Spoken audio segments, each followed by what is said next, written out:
Hello, English learners. Welcome back to another podcast here with us at English Pod. My name is Marco. And I'm Erica. And today we have an advanced lesson for all of you, and a very good one because we're going to be talking about a very serious topic, global warming. That's right. And, even though most people agree that global warming is a big problem, there's still this sort of fringe element of people who believe that actually global warming doesn't exist.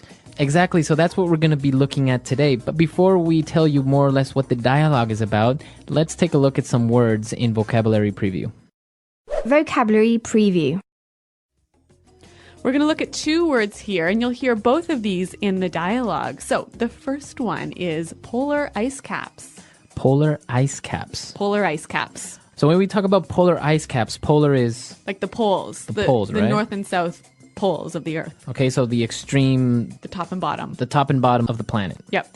Okay, and what about ice caps? So the polar ice caps are masses of ice that live or that exist on the top and the bottom of the world. We have these big chunks of ice that are on the top and the bottom of the planet. Yes, they're there all year round. Okay, so these are the polar ice caps. What about our next word? Well, next word is endangered species. An endangered species. An endangered species. Okay, so endangered species. It's a type of animal that is at risk of completely dying out. Okay, so it's not completely extinct. Right. So there's It's still... in danger. Okay, in danger of. Yeah. So an example of endangered species would be...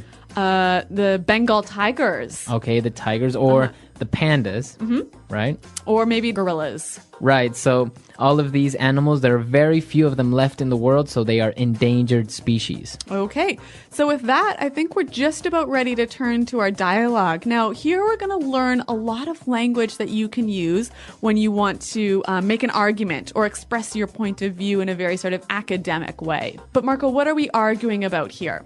So we're going to listen as a college professor is lecturing about global warming, and, well, one of the students doesn't really agree with what he's saying.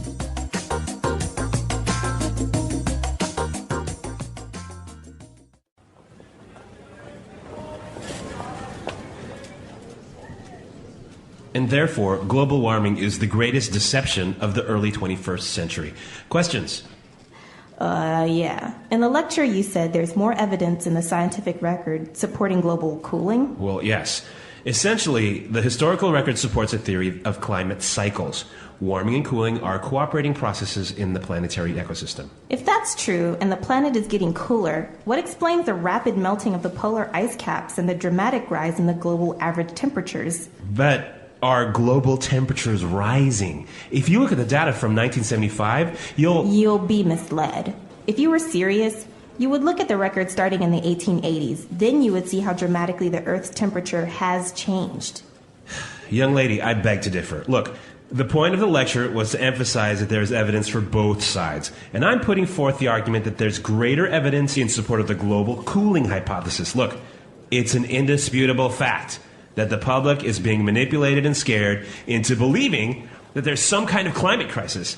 This scaremongering is done quite simply for political reasons. But even without the uncomfortable reality that greenhouse gases like carbon dioxide contribute to global warming, isn't the topic appropriate for politicians to discuss? Not if they want to use your tax dollars and mine to fund completely unnecessary initiatives. Yeah, like conservation, protecting endangered species, and investing in renewable energy. At the very least, you have to concede that this debate has the potential to end our dependence on foreign oil. Buying oil supports autocratic countries that use these revenues to devastating ends. I've never been so disrespected in all of my days. I'm a professor, a scientist, and a researcher of high regard. Yeah, and a duplicitous one at that. Everyone knows you're in the pocket of the oil lobby. Why should we trust your so-called findings more than Tobacco Institute studies, which say smoking doesn't harm health? You're full of it. Some people just cannot handle civil debate.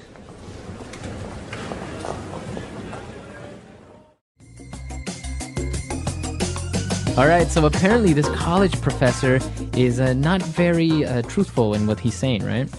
Well, yeah, maybe he believes it, but they certainly have very strong and differing opinions.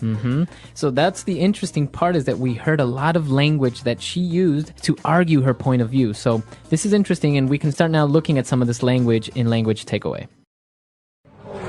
Language takeaway.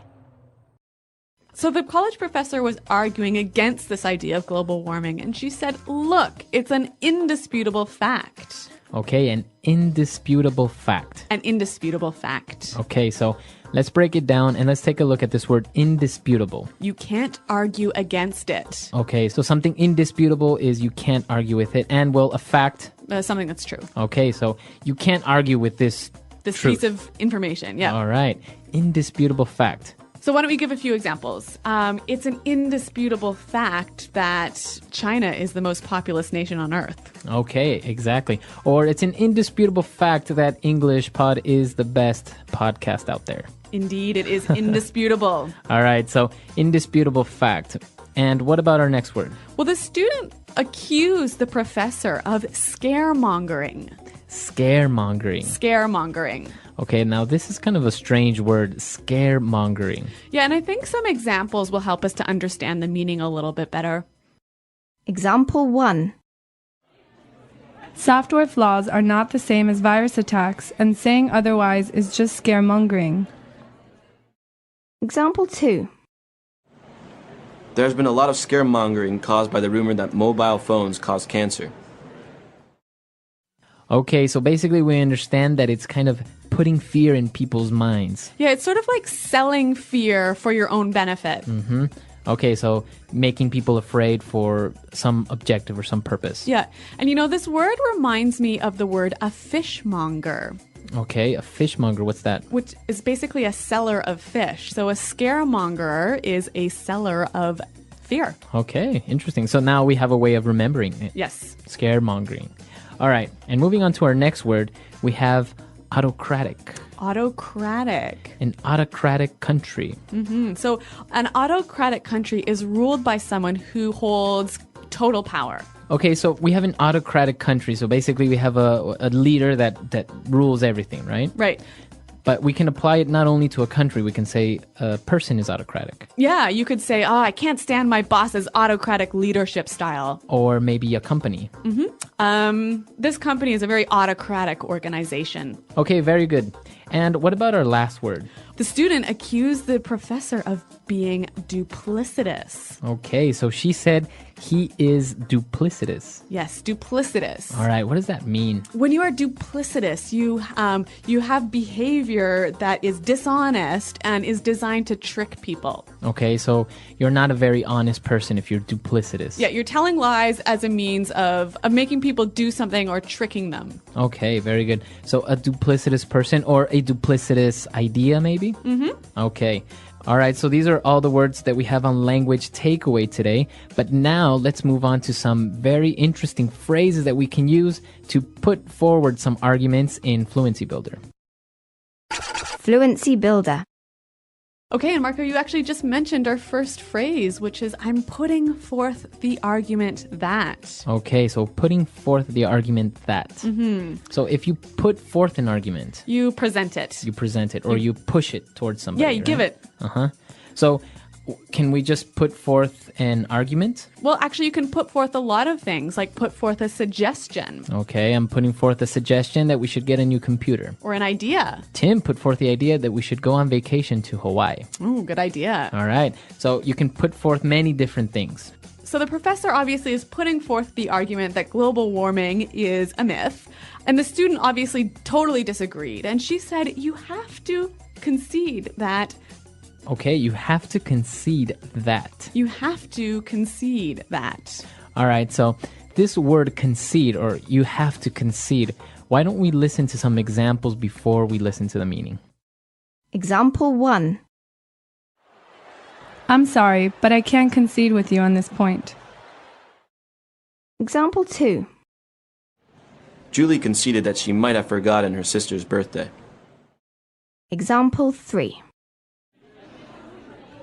Both philosophers conceded that their philosophies have some errors.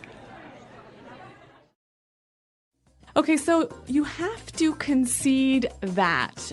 Basically, you have to agree that this one point in my argument is true.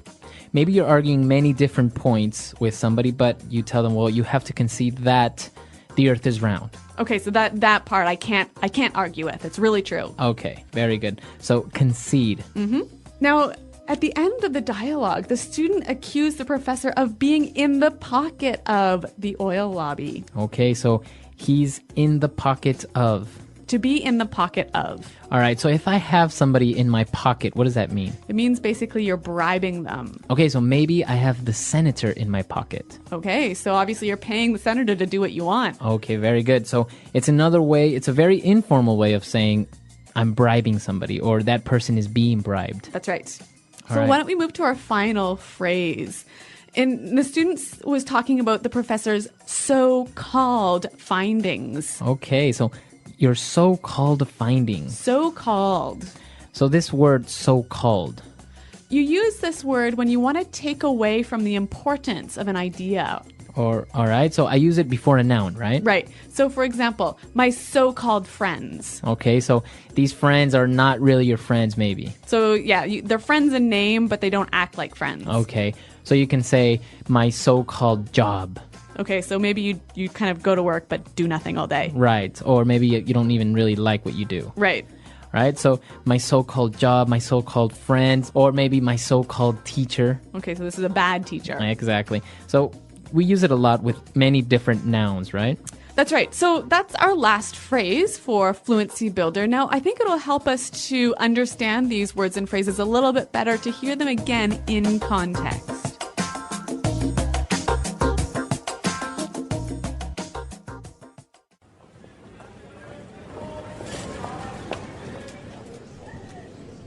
And therefore, global warming is the greatest deception of the early 21st century. Questions? Yeah. In the lecture, you said there's more evidence in the scientific record supporting global cooling. Well, yes. Essentially, the historical record supports a theory of climate cycles.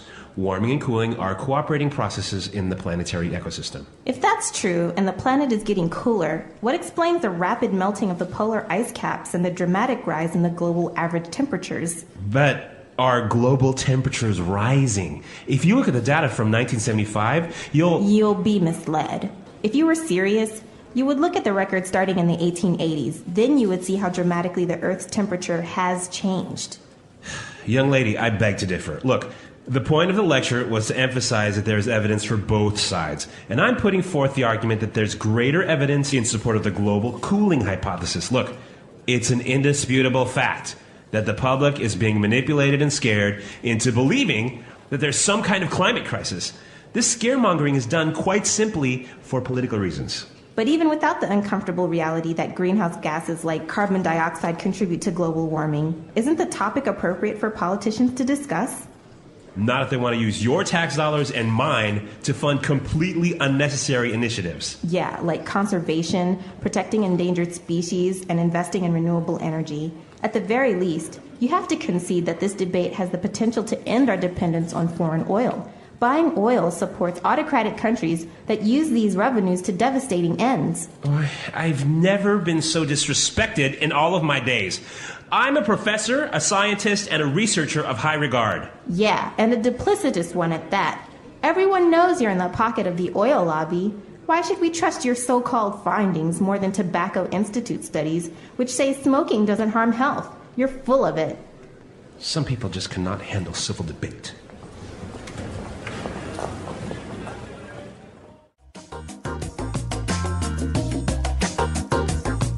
All right, very good. So, interesting ways of putting forth arguments, and well, it's an interesting topic and very controversial, right?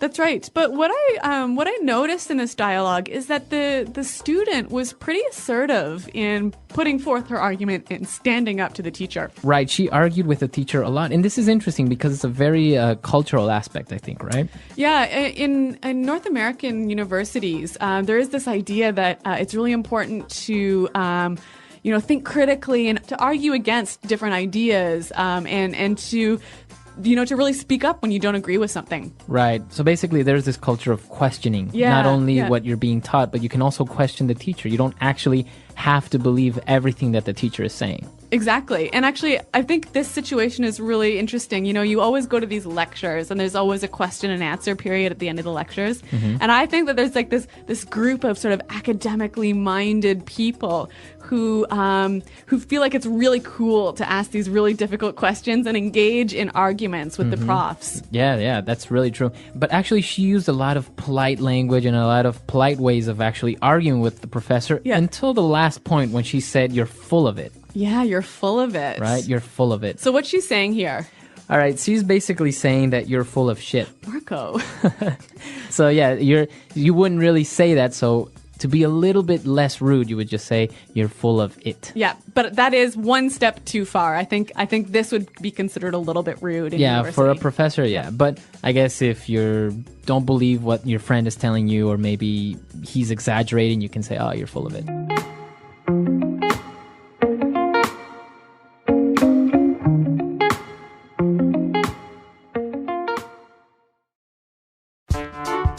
The English Pod Audio Review. Listen to the meaning, then say the vocabulary word. The increase of the world's temperature due to pollution. Global warming. The change in the world's temperature and weather patterns. Climate change. The act of making others believe something false. Deception. Fuel made with dead animals or plants, such as oil, gas, natural gas. Fossil fuel. Of or relating to planets. Planetary. The action of cutting down forests. Deforestation. Everything that exists in a certain environment. Ecosystem. The act of producing gas. Emission. The thick layer of ice or snow on the poles. Polar ice cap. Support a point of view. Endorse. Be led to make believe something not true. Mislead. A polite way to show you do not agree with someone. Beg to differ. Highlight. Emphasize. Give out. Announce to the public. Put forth. So true that does not need to be discussed anymore. Indisputable. Influence someone's ideas for your own benefit. Manipulate. Saying something so as to frighten people. Scaremongering. A gas that increases the global temperature. Greenhouse gases. Type of animal in danger of dying out. Endangered species. To say that you do not deny something's true. Concede. With total power. Autocratic. Result or outcome. End. Deceiving, dishonest. Duplicitous. Being illegally bribed or paid by someone. In the pocket of. Used to show the name is not really suitable. So-called. Let's try that faster. The act of making others believe something false. Deception. Type of animal in danger of dying out. Endangered species. So true that does not need to be discussed anymore. Indisputable. Result or outcome. End. The thick layer of ice or snow on the poles. Polar ice cap. With total power. Autocratic. The action of cutting down forests. Deforestation. The act of producing gas. Emission. Be led to make believe something not true. Mislead. Saying something so as to frighten people. Scaremongering. Give out. Announce the public. Put forth. The change in the world's temperature and weather patterns. Climate change. Highlight. Emphasize. The increase of the world's temperature due to pollution. Global warming. Of or relating to planets. Planetary. Support a point of view. Endorse.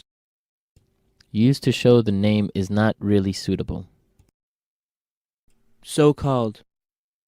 A gas that increases the global temperature. Greenhouse gases. To say that you do not deny something's true. Concede. A polite way to show you do not agree with someone. Beg to differ. Influence someone's ideas for your own benefit. Manipulate. Everything that exists in a certain environment. Ecosystem. Fuel made with dead animals or plants, such as oil, gas, natural gas. Fossil fuel. Being illegally bribed or paid by someone. In the pocket of. Deceiving, dishonest. Duplicitous. Now say the word and hear it in a sentence. Beg to differ.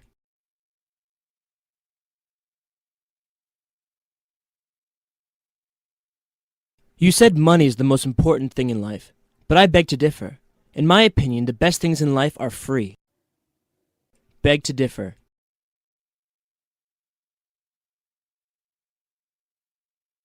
Most people believe that the internet is giving us greater freedom of expression. I beg to differ. Beg to differ.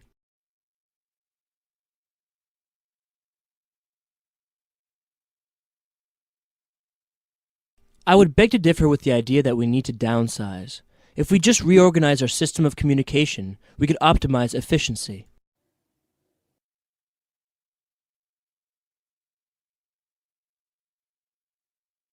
I know that you don't believe in raising taxes, but at the very least you have to admit that this is the best way for our government to raise money.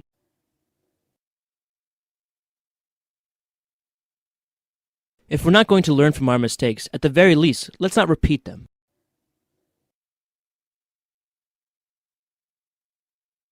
Even if you can't stay the whole time, at the very least, show up at the party and say hi. In the pocket of.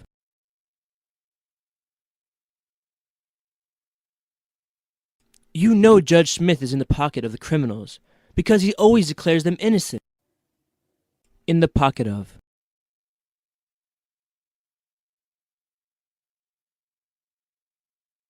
Car manufacturers are in the pockets of the big oil producers. That's why they haven't developed electric cars yet. In the pocket of.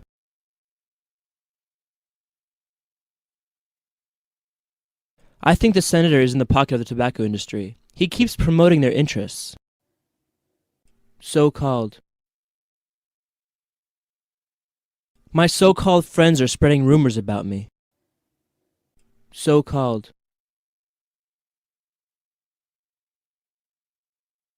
This so-called cost savings plan is actually costing us more money.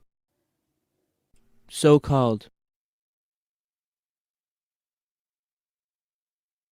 The so-called disaster actually opened up a lot of opportunities for us. You're so full of it. You've never been to the moon.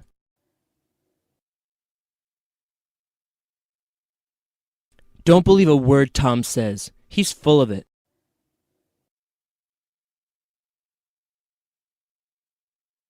I think this argument is full of it. There is no way that the global temperature is getting cooler.